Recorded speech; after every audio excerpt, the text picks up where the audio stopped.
السلام علیکم ورحمۃ اللہ وبرکاتہ، نحمدہ ونصلی علی رسولہ الکریم، اما بعد فاعوذ باللہ من الشیطان الرجیم، بسم اللہ الرحمن الرحیم، رب اشرح لی صدری ویسر لی امری واحلل عقدۃ من لسانی یفقہوا قولی۔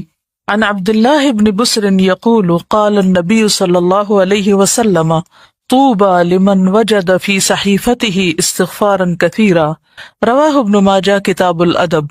عبداللہ بن بسر رضی اللہ عنہ سے روایت ہے، رسول اللہ صلی اللہ علیہ وسلم نے فرمایا، مبارک ہو اس کو جو اپنے نامہ اعمال میں استغفار کثرت سے پائے۔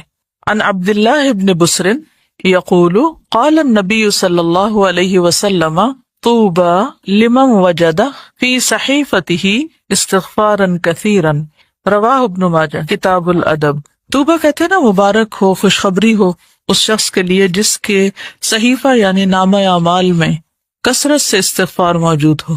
انسان چونکہ ہر دم غلطی کرتا رہتا ہے تو اس کو توبہ کرنی ہوتی ہے، اور توبہ کے لیے جو ایک فارمل طریقہ ہے وہ کیا ہے؟ استغفار کرنے کا، یعنی باقاعدہ بخشش مانگی جائے، ٹھیک ہے نا، اللہ سے بخشش مانگنا۔ تو جو شخص کثرت سے بخشش مانگتا ہے obviously اسی کے نامہ اعمال میں بہت زیادہ استغفار ملے گی۔ تو اگر آپ امیجن کریں کہ آپ کے ایک دن کے جو سارے اعمال ہیں یا ان کی جو کہانی ہے صبح سے شام تک کی، مثلاً کل ہی کے دن کو دیکھ لیجئے یا پچھلے کسی ایک اور دن کو، یا آج صبح سے لے کے اب تک کی بات اس لیے بھی بہت اہم ہے کہ کل ہی ہم نے توبہ کے بارے میں پڑھا، اور توبہ کے لیے استغفار کرنا ضروری ہوتا ہے۔ تو ہم سب دیکھیں کہ ہمارے نامہ اعمال میں، ہمارے ایک دن کی ڈائری میں کتنی بار استغفار شامل ہوئی، ہم نے کتنی بار استغفار کیا، یعنی لفظ استغفر اللہ یا اللہم اغفر لی یا رب اغفر لی یا اللہ مجھے معاف کر دے، کتنی بار کہا، کیونکہ جتنی بار کہیں گے اتنی بار ہی لکھا جائے گا، یعنی جتنی بار معافی مانگیں گے، استغفار کریں گے، وہی موجود پائیں گے۔ اور اس کے برعکس دیگر باتیں کتنی ہیں، یا کیا کیا چیز ہے اس میں۔ اصل بات یہ ہے کہ ہم فالتو باتوں کے اتنے عادی ہو چکے ہیں کہ جو کرنے کی بات ہے اس کے لیے وقت کم رہ جاتا ہے، کیونکہ وقت تو اتنا ہی ہے نا۔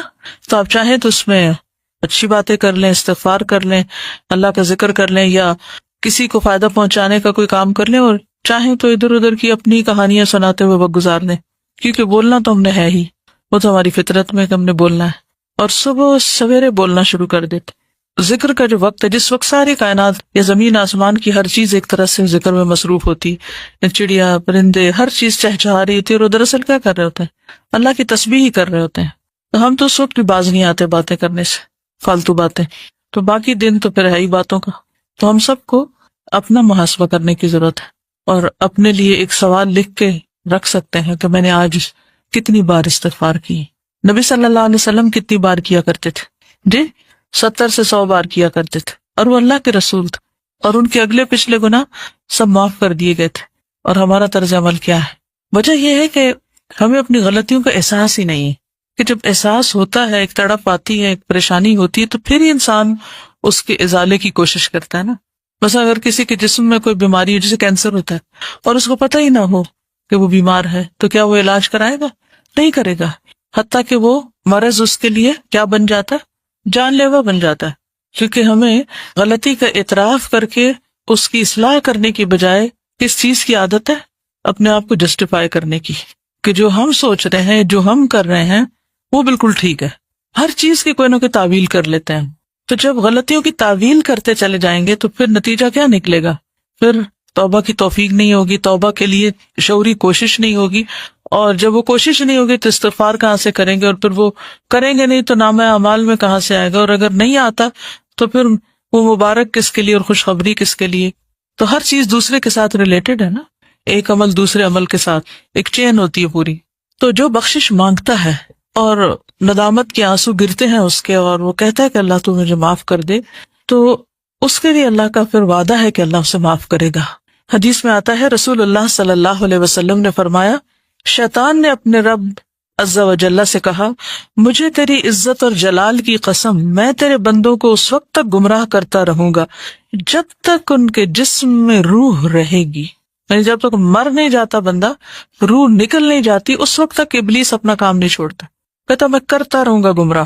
اور اللہ عز و جل نے فرمایا مجھے اپنی عزت اور جلال کی قسم جب تک وہ مجھ سے معافی مانگتے رہیں گے میں انہیں معاف کرتا رہوں گا.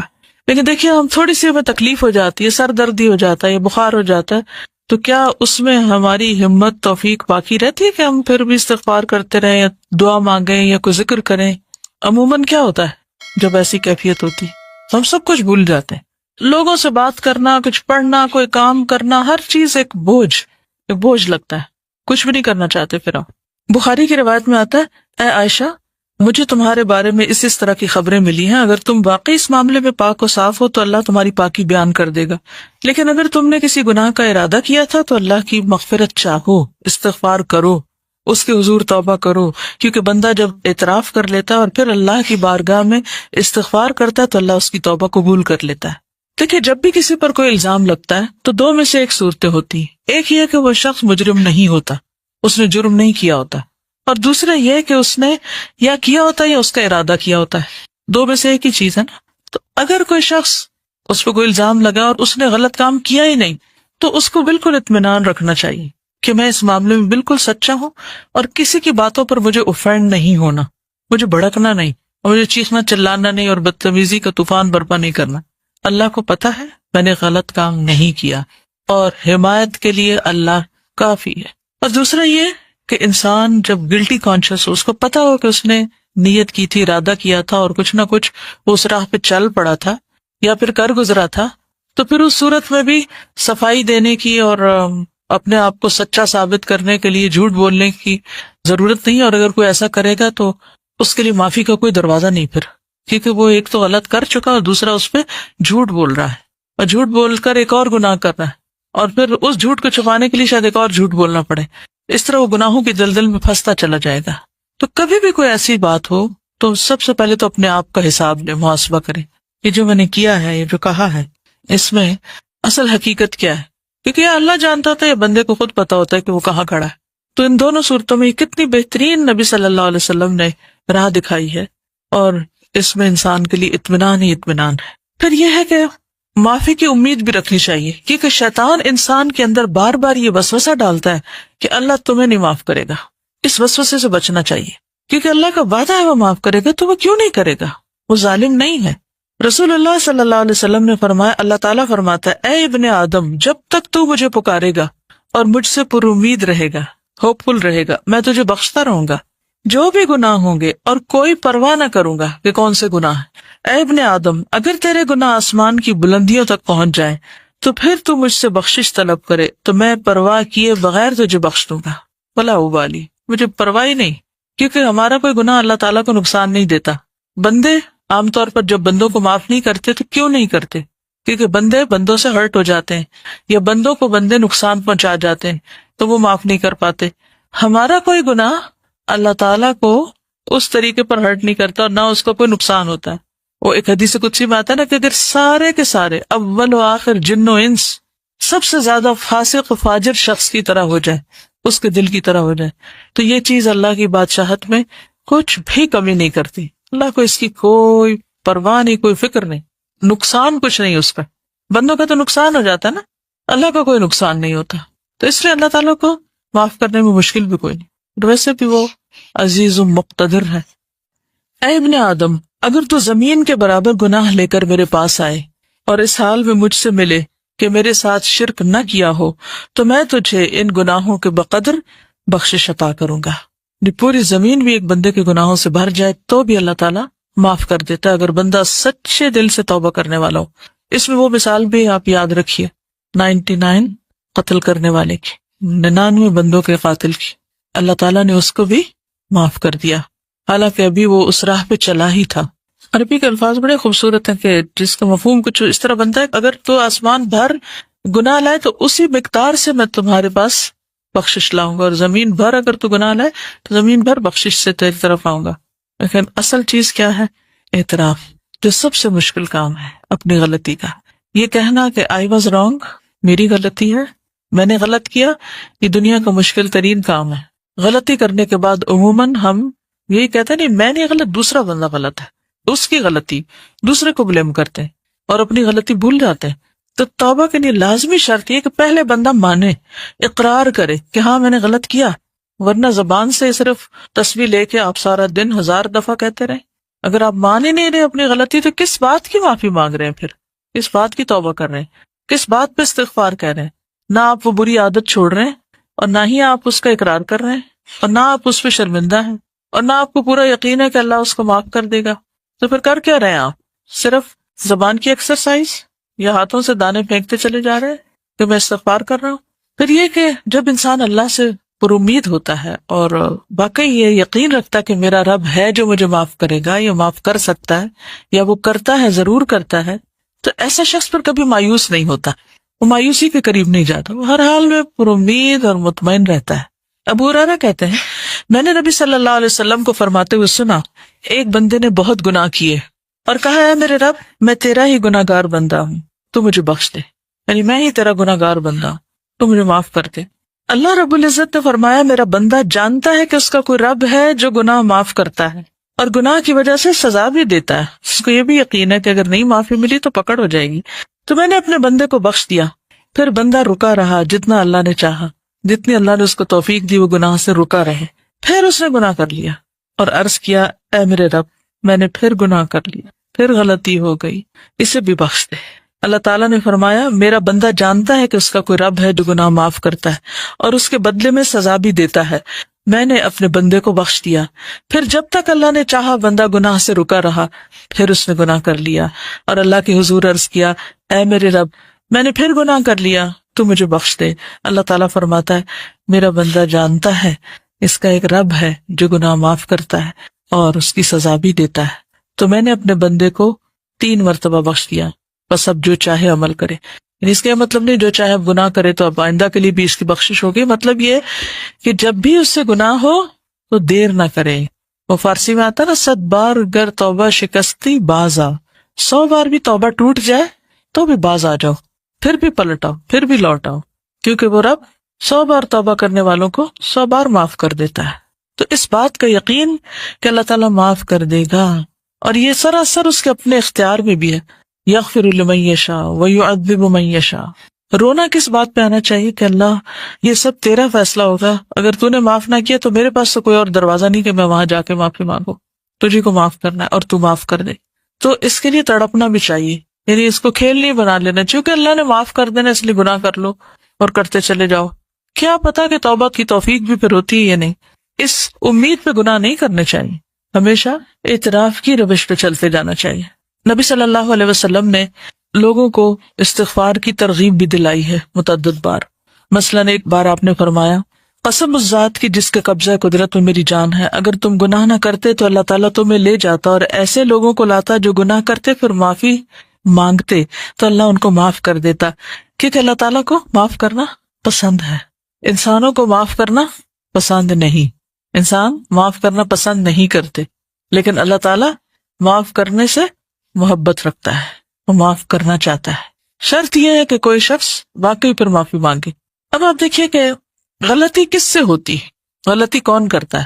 عام روزمرہ زندگی میں دیکھیے کون غلطی کرتا ہے؟ جو عمل کرتا ہے، جو کوئی کام کرتا ہے، جو کچھ کرے گا اس سے ہی غلطی ہوگی نا۔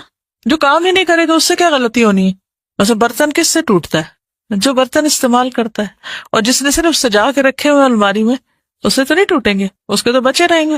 اسی طرح باقی غلطیوں پر بھی آپ نظر ڈالیے۔ انسانوں کے حق میں بھی ہم سے غلطیاں کب ہوتی ہیں؟ جب ہم ان سے تعلق رکھتے ہیں تو پھر ہم سے غلطیاں ہو جاتی ہیں، اور اگر ہم تعلق ہی نہ رکھیں کسی سے، مثلا ایک شخص جو اس وقت سڑک پر جا رہا ہو، اس سے ہماری کوئی ناراضگی ہے؟ ہم نے اس کا کوئی نقصان کیا یا اس کو کوئی دل دکھایا؟ نہیں، کیوں؟ کوئی تعلق ہی نہیں ہمارا اس سے۔ لیکن اپنی بہن سے پوچھئے، اپنی امی سے پوچھئے، اپنے بھائی سے پوچھئے، اپنے ہسبینڈ سے پوچھئے، اپنے بچوں سے پوچھئے، وہ کیا کہیں گے؟ ان کے پاس ہوں گے آپ کے لیے شکایتیں آپ کے خلاف، یا آپ سے کبھی نہ کبھی ہرٹ ہوئے ہوں گے۔ کیوں؟ کیا وجہ؟ کیونکہ ان سے تعلق ہے آپ کا۔ تو اللہ تعالیٰ کو کیسے بندے پسند ہے؟ وہ جو کسی سے تعلق نہ رکھے اور سب سے کٹ کے ایک طرف بیٹھ جائے اور کوئی غلطی نہ کرے، نہ کسی کو ہرٹ کرے، نہ کسی سے کوئی معاملہ کرے، ہاں وہ پسند ہے۔ کون لوگ زیادہ بہتر ہیں؟ جو لوگوں سے ملتے جلتے رہیں اور ان کی طرف سے پہنچنے والی تکلیفوں پر درگزر کریں، وہ زیادہ بہتر ہیں بنسبت اس کے کہ نہ وہ کسی سے بات کریں نہ کسی کو ہرٹ کریں. تو جب آپ کسی سے معاملہ کریں گے تو ایک دوسرے کی کوئی بات بری بھی لگ جائے گی. اچھا، انسانی نفس بڑا عجیب ہے. بعض اوقات بلا وجہ کسی کی بات بری لگ جاتی ہے اور بعض اوقات کسی کی بڑی بڑی بات کی پرواہ نہیں ہوتی ہے نا ایسے. تو پھر تو ہم نے اپنے آپ کو بھی نہیں سمجھا.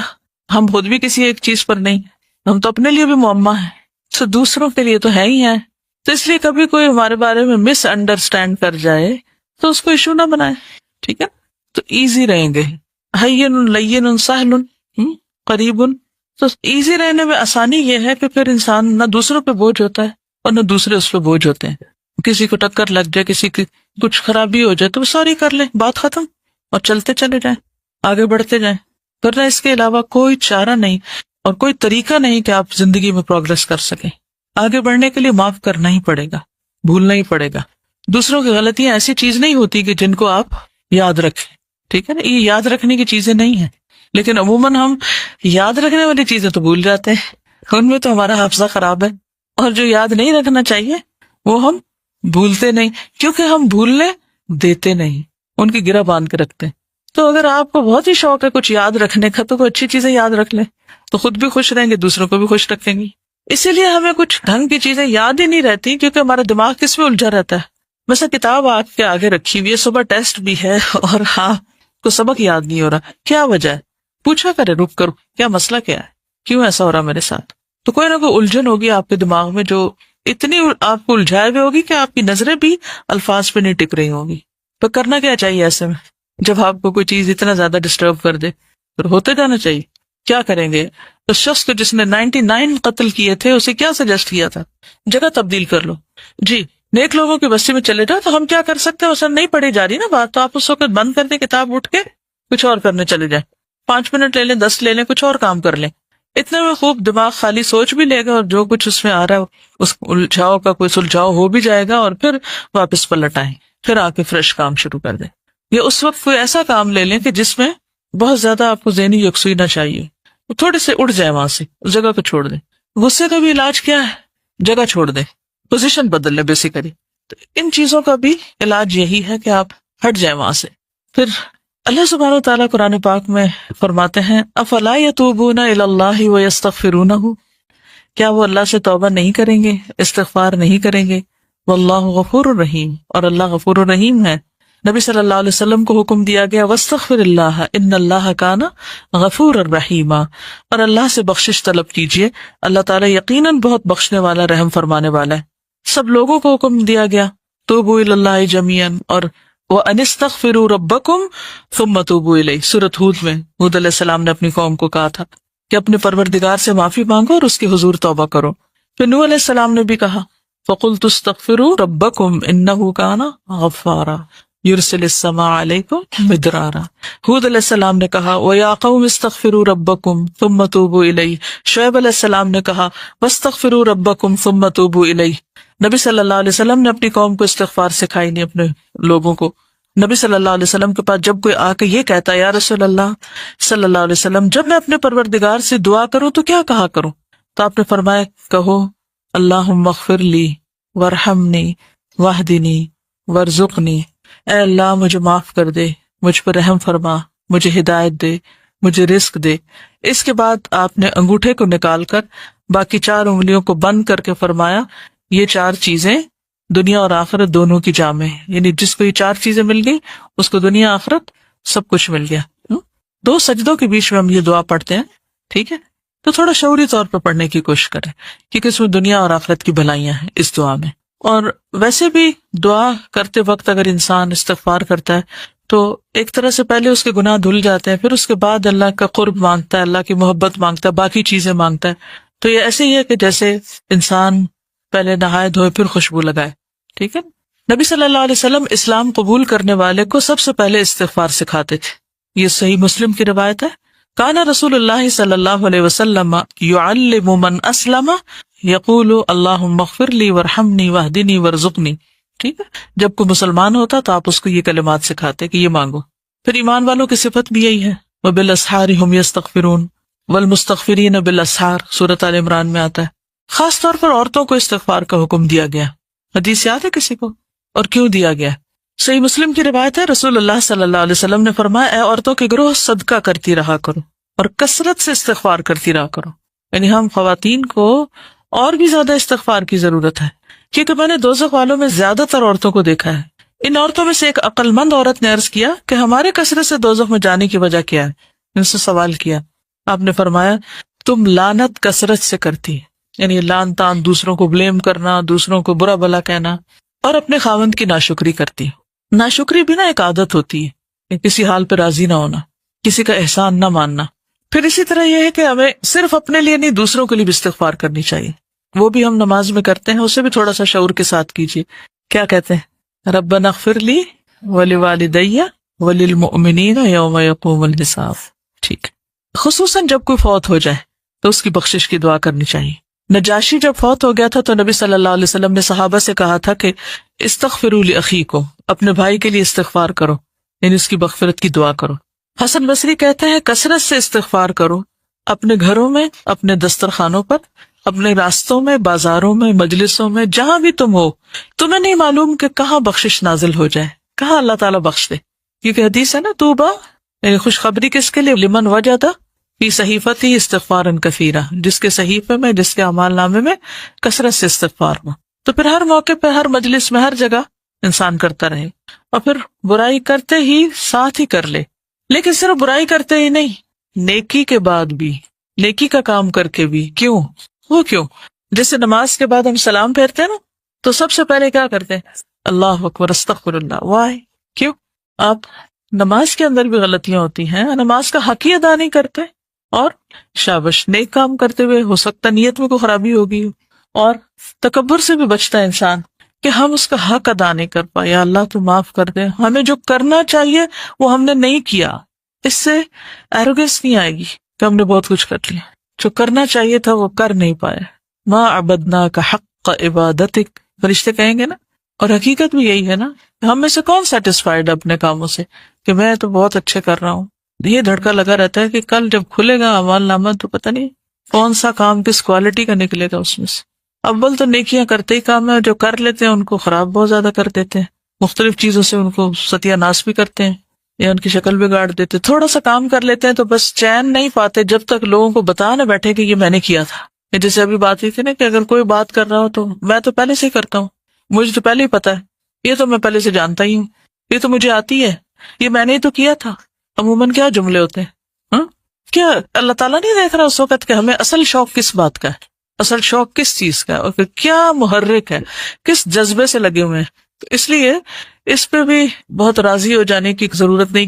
کوئی بھی چاہے صدقہ خیرات کرے، کچھ بھی کام کرے، کوئی بھی، تو ڈرتے ہوئے.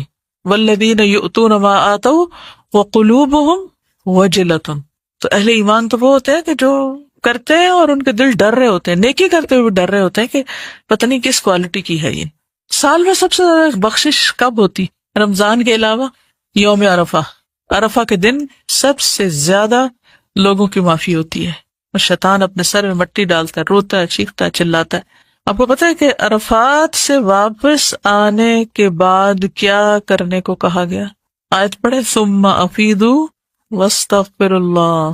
اس وقت بھی کیا کرو جب عرفات سے لوٹ رہے ہو، تو یہ نہ کہو بس اب تو سب معاف ہو گیا، میں آرام کی نیند سوں جا کے.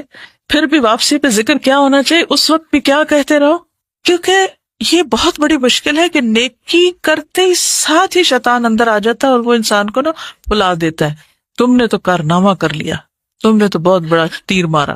اور پھر اتنی کہانیاں سناتے ہیں، یوں ہم نے عرفات میں کیا، ایسے ہم نے کیا، ایسے. ثم افیدوا من حیث افاض الناس واستغفروا اللہ ان اللہ غفور رحیم. اگر کوئی بھی نیک عمل کر کے یہ احساس باقی رہے تو پھر تکبر کا سوال ہی نہ آئے کہ انسان نیکیوں پہ کوئی اپنے آپ کو بڑی چیز سمجھنے لگے. ابراہیم علیہ السلام نے بھی دعا مانگی تھی اپنے لیے، والذی اطمع ان یغفر لی خطیئتی یوم الدین، مجھے امید ہے کہ وہ میری خطائیں معاف کر دے گا قیامت کے دن. حالانکہ وہ ابو الانبیاء ہیں، خلیل اللہ ہیں. موسیٰ علیہ السلام نے کیا کہا؟ قال رب انی ظلمت نفسی فاغفر لی فغفر له. یونس علیہ السلام نے لا الہ الا انت سبحانک انی کنت من الظالمین. داؤد علیہ السلام نے کیا کیا؟ وظن داؤد انما فتناہ فاستغفر ربہ وخر راکعا واناب. اللہ کے جتنے بھی نیک بندے ہیں اور بڑے بڑے نیک کام کرنے والے ہیں، ان سے کہیں کوئی بھول چوک ہوئی تو فوراً پلٹے اللہ کی طرف، اور اللہ نے ان کو معاف کر دیا۔ خود آدم علیہ السلام نے کیا کہا تھا؟ ربنا ظلمنا انفسنا وان لم تغفر لنا وترحمنا لنکونن من الخاسرین۔ نبی صلی اللہ علیہ وسلم کی زندگی میں تو خیر کثرت سے ایسی دعائیں ملتی ہیں۔ آج جب میں آ رہی تھی تو میں دل چاہ رہا تھا کہ کلاس میں جتنی بھی آپ کی مثلاً اس کتاب میں دعائیں ہیں قرآنی یا مسنون، سب کو اگر آپ مارک کر لیں کہ کتنی کثرت سے استغفار کا یا رب اغفر لی کا یا اغفر لنا کا یا فاغفر لی کا لفظ آیا ہے، تو اگر ان کو جمع کریں تو حیرت ہوتی ہے کہ اتنی زیادہ دعاؤں میں بس معافی ہی مانگی گئی ہے، کیونکہ انسان کی اگر معافی ہو جائے تو باقی سب چیزیں تو خود ہی ٹھیک ہو جائیں گی۔ عمران بن حسین کہتے ہیں کہ نبی صلی اللہ علیہ وسلم کی اکثر دعا یہ ہوتی تھی، اللہم اغفر لی ما اخطأت وما تعمدت وما اسررت وما اعلنت وما جہلت وما تعمدت، اے اللہ میرے ان گناہوں کو معاف فرما جو میں نے غلطی سے کیے یا جان بوجھ کے کیے، چھپ کر کیے، اعلانیہ طور پر کیے، نادانی میں کیے یا جانتے بوجھتے ہوئے کیے۔ یعنی گناہوں کی بھی قسمیں ہیں نا، کوئی کسی طرح ہو جاتا ہے، کوئی کسی طرح، کوئی کسی طرح۔ پھر سونے سے پہلے نبی صلی اللہ علیہ وسلم جب بستر پر جاتے، حدیث میں آتا ہے جب آپ تشریف لاتے تو جب لیٹتے، اذا اخذ مضجعه من اللیل فقال بسم اللہ وضعت جنبی اللہم اغفر لی ذنبی واخسأ شیطانی وفک رہانی وجعلنی فی الندی الاعلی، اے اللہ تو میرے گناہ بخش دے، میرے شیطان کو ذلیل کر، میری قید کو کھول دے اور مجھے اعلیٰ و عرفہ مجلس کا ہم نشین کر دے۔ اعلیٰ و عرفہ مجلس کون سی ہے؟ فرشتے، صالحین وغیرہ۔ پھر اسی طرح رات میں کسی بھی وقت آپ کی آنکھ کھلتی تو اس وقت بھی دعا کرتے۔ پھر جب تہجد پڑھتے تو سجدے میں پڑھتے رب اغفر لی ما اسررت وما اعلنت، اللہ میرے پوشیدہ اور ظاہر تمام گناہ معاف کر دے۔ بیت الخلاء سے واپس باہر آنے پر غفرانک، مسجد سے نکلنے پر۔ اب آپ دیکھیے کہ مسجد سے نکلنے پر انسان کیا سوچتا ہے، نیک کام کر کے نکلا ہوں، لیکن آپ کی دعا کیا تھی؟ بسم اللہ والصلاۃ والسلام علی رسول اللہ رب اغفر لی وافتح لی ابواب رحمتک، جب نکلتے تھے تو ساتھ ہی بھی پڑھتے تھے۔ پھر اسی طرح نماز کی جو استفتاح کی دعائیں ہیں ان میں سے بھی ایک دعا ایسی ہے جس میں استغفار آتا ہے۔ رکوع سجدے میں تو خیر ہے ہی، آتی ہے کسی کو رکوع سجدے کی دعا؟ کیا ہے؟ سبحانک اللہم ربنا وبحمدک اللہم اغفر لی، ٹھیک ہے۔ آپ سجدے میں یہ دعا بھی پڑھتے تھے، اللہم اغفر لی ذنبی کلہ دقہ وجلہ واولہ وآخرہ وعلانیتہ وسرہ۔ پھر دو سجدوں کے بیچ میں ایک تن اللہم اغفر لی ورحمنی، دوسری یہ بھی تھی رب اغفر لی، یعنی وہ پڑھنے کے بعد اگر آپ یہ بھی ایڈ کرنا چاہیں تو کر سکتے ہیں۔ کیونکہ اس دفعہ رمضان میں جب کافی دیر بیٹھے رہتے تھے تو میں سوچتی کہ اچھا 3 دفعہ شاید یہ دعا پڑھ لیں، 5 دفعہ پڑھ لیں، اس کے علاوہ کیا ہوگا، یعنی اور کیا ہوگا جو یہاں پڑھا جا سکتا ہے۔ تو نبی صلی اللہ علیہ وسلم کثرت سے رب اغفر لی پڑھتے تھے۔ پھر اسی طرح تشہد میں پھر سلام پھیرنے کے بعد بھی حضرت علی کہتے ہیں کہ رسول اللہ صلی اللہ علیہ وسلم جب نماز سے سلام پھیرتے تو فرماتے اللہم اغفر لی ما قدمت وما اخرت وما اسررت وما اعلنت وما اسرفت وما انت اعلم به منی انت المقدم وانت المؤخر لا الہ الا انت۔ پھر اسی طرح دن میں چلتے پھرتے کثرت سے آپ استغفار کرتے تھے، 70 سے 100 بار استغفار کرتے۔ ایک ایک مجلس میں صحابہ کہتے ہیں ہم گنتے تھے تو آپ یعنی 70 بار استغفار کر لیتے تھے ایک مجلس میں۔ اگر 70 دفعہ استغفار کریں تو باقی باتیں کتنی ہوں گی، اور ہماری مجلس میں کتنی دفعہ استغفار ہوتا ہے۔ آخر میں بھی کر لیں تو بڑی خوش قسمتی کی یاد رہے کہ اختتام مجلس ہی کی دعا پڑھ لیں۔ مجلس سے آپ کیا مراد لیتے؟ جیسے یہ درس کلاس ہے یا کچھ اور؟ مثلاً کون سی مجلس؟ کوئی بھی گیدرنگ، فرینڈس کی گیدرنگ، فیملی گیدرنگ، شادی کے موقع پر، پارٹی میں، گھر میں، اپنے روم میں، ٹیلی فون پہ، ہاں کوئی بھی گروپ ورک جب کر رہے ہوتے ہیں۔ اصل میں ہم کہتے تھے ہم سنت کے بڑے پیروکار ہیں، لیکن حقیقت میں روح نہیں پائی ہم نے کہ ہمارے اندر بھی وہ کچھ چیزیں آ جائیں۔ پھر ہم یہ کہتے ہیں نہیں وہ تو نبی صلی اللہ علیہ وسلم کے لیے خاص تھی۔ ٹھیک ہے، آپ سے بڑھ کر کسی نے کوئی بڑا کام نہیں کیا، لیکن آپ کے لیے کیا صورت اتری؟ اذا جاء نصر اللہ والفتح ورأیت الناس يدخلون فی دین اللہ افواجا فسبح بحمد ربک واستغفرہ انہ کان توابا۔ اس کے بعد آپ نے خاص طور پر اور کثرت سے استغفار شروع کر دی۔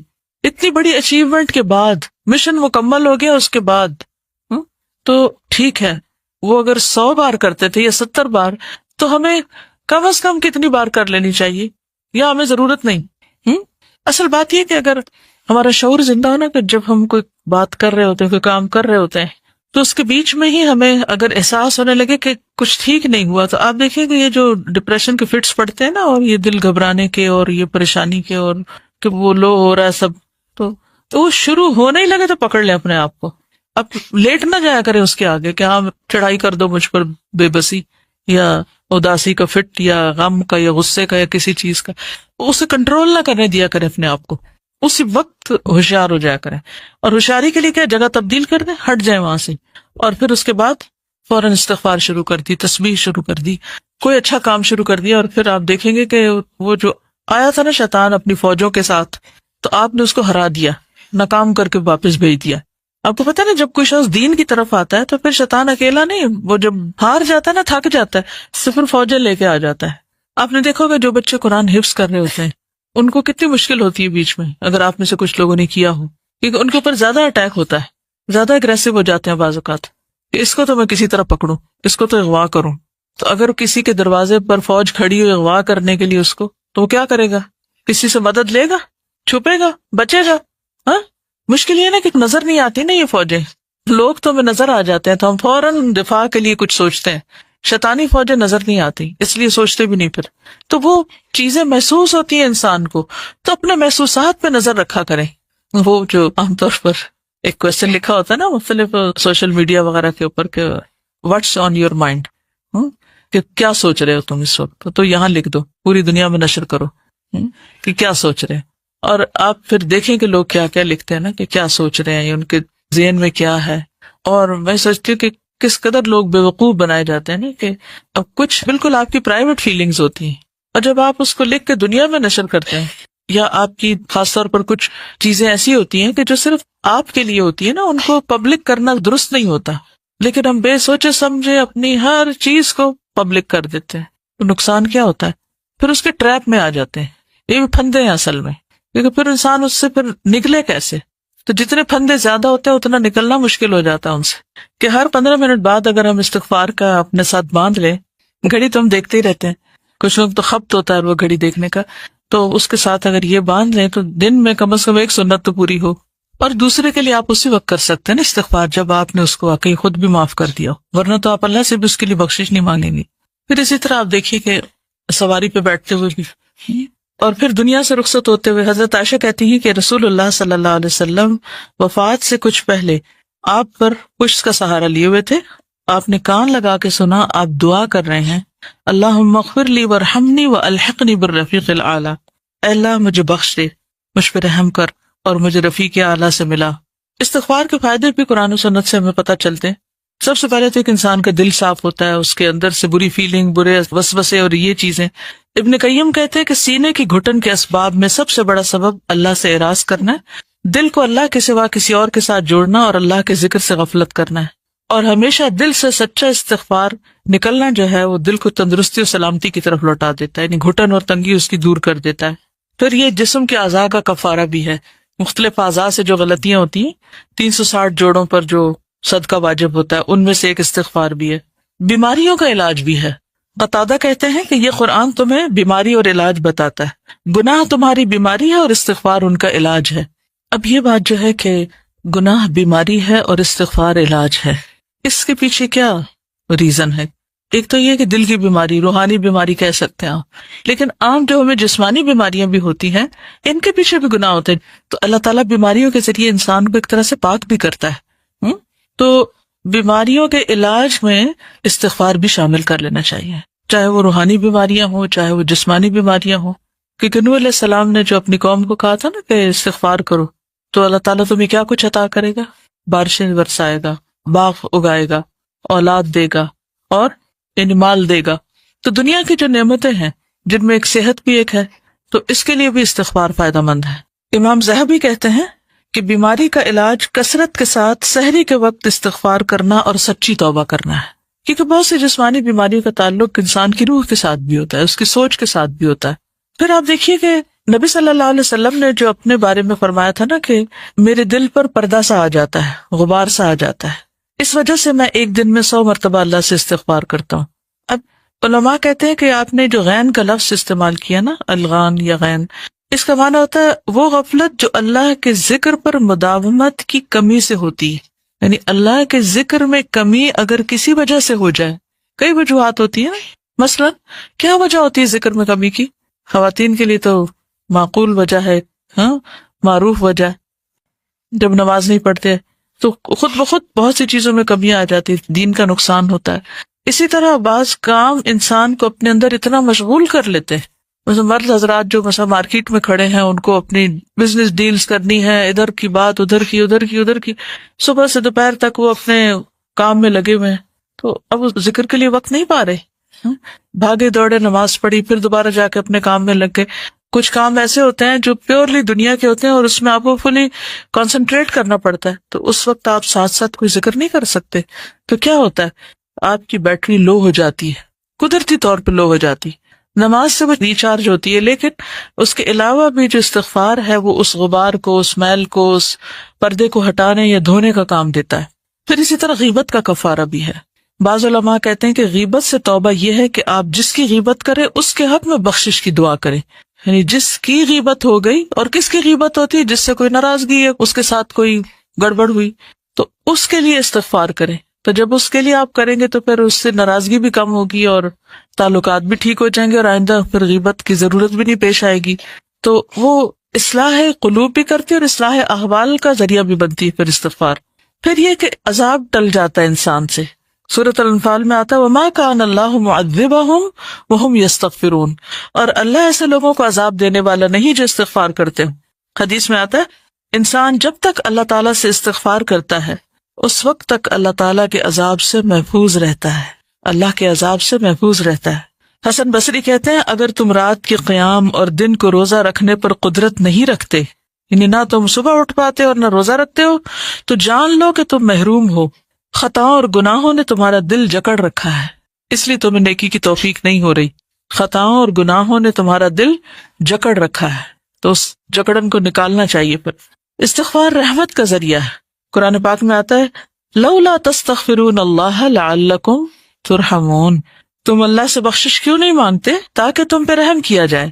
یعنی اللہ کی رحمت پھر آئے گی جب تم استغفار کرو گے.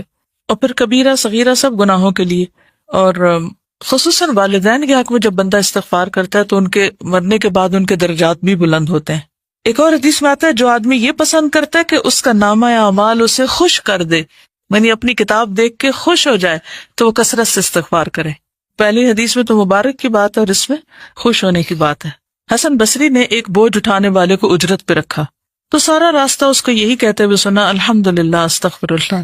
تو حسن بصری نے اس کو کہا کیا بات ہے تم اس کے علاوہ کوئی اور کلام نہیں پڑھتے، یعنی یہی پڑھے جا رہے ہو؟ تو اس نے کہا میں نے آدھا قرآن یاد کر لیا ہے اور مجھے یہی پتا چلا کہ بندہ دو ہی حالات کے درمیان میں ہوتا ہے، یا تو اللہ کی طرف سے اسے کوئی نعمت ملتی ہے تو اس پہ شکر واجب ہوتا ہے، یا گناہ ہوتا ہے تو اس پر استغفار واجب ہوتی ہے. اس لیے میں ہمیشہ یہی کہتا رہتا ہوں. حسن بصری نے خود سے کہا اے حسن تجھ سے تو یہ بوجھ اٹھانے والا زیادہ سمجھدار ہے، یعنی اس کو یہ حکمت کی بات پتہ چل گئی. تو اب انشاءاللہ تعالی میں چاہوں گی کہ کچھ دعائیں جو ہیں استغفار کی ان کو اکٹھا کر لیا جائے اور کوشش کی جائے کہ اگر ہر روز پڑھ سکیں یا کم از کم ہفتے میں ایک دفعہ یا کوئی وقت ایسا مقرر کر لے.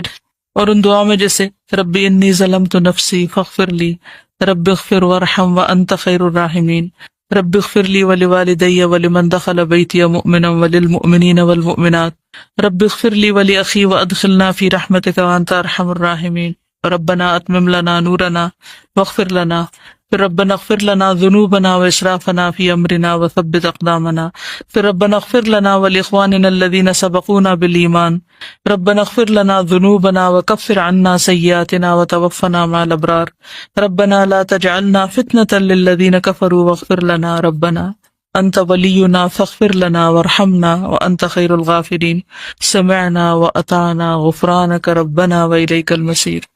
اور پھر سید الاستغفار جو ہے، تو اللہ تعالی ہم سب کی بخشش فرمائے. سبحانک اللہم و بحمدک اشہد ان لا الہ الا انت استغفرک و اتوب الیک.